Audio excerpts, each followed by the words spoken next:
सोलापूरच्या भुदरगडमध्ये खानापूर इथे जमिनीच्या वादातून जेसीबीनं घर जमीनदोस्त केलं। घरावर जमावाचा हल्ला, 13 तोळे सोनं, 9 लाखांची रोकड पळवली। भुदरगड पोलीस ठाण्यामध्ये हल्ला करणाऱ्या 25 ते 30 जणांवर गुन्हा दाखल।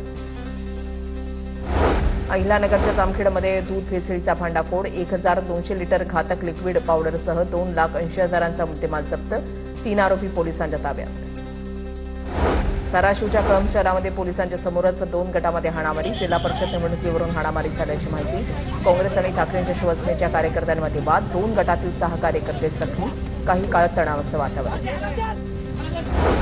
भारतीय सैन्यातून निवृत्त झालेले मेजर हेमंत चकाते यांचं निधन, नागपूरच्या पंचवटी वृद्धाश्रमात त्यांनी अखेरचा श्वास घेतला। भारतीय सैन्यामध्ये इंजिनियर म्हणून त्यांना 1962, 65 आणि 71च्या युद्धामध्ये त्यांनी सेवा बजावली होती। पुण्यामध्ये अतिक्रमण विरोधी पथकाची कारवाई सुरूच, महानगरपालिकेकडून अनधिकृत आस्थापनांवर हातोडा, एफसी रोडवरील फुटपाथवर असणाऱ्या सर्व अनधिकृत आस्थापनांवर कारवाई। नाशिकच्या सिन्नरमधील दातली गावात निकृष्ट दर्जाचं रस्त्याचं काम, ठेकेदारानं मातीवरच डांबर टाकल्याचा प्रताप समोर, ग्रामस्थांनी विरोध केल्यानंतरही संबंधित ठेकेदारानं रात्रीच्या वेळी रस्त्यावर डांबर टाकलं।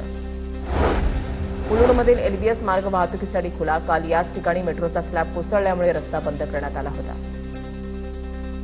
सोलापूरच्या करमाळ्यामधील हिवरे नागोबाचेमधील स्मशानभूमीची दुरवस्था, अंधारामध्ये मोबाईलच्या टॉर्चच्या प्रकाशामध्ये अंत्यसंस्कार, ग्रामस्थांकडून संताप व्यक्त।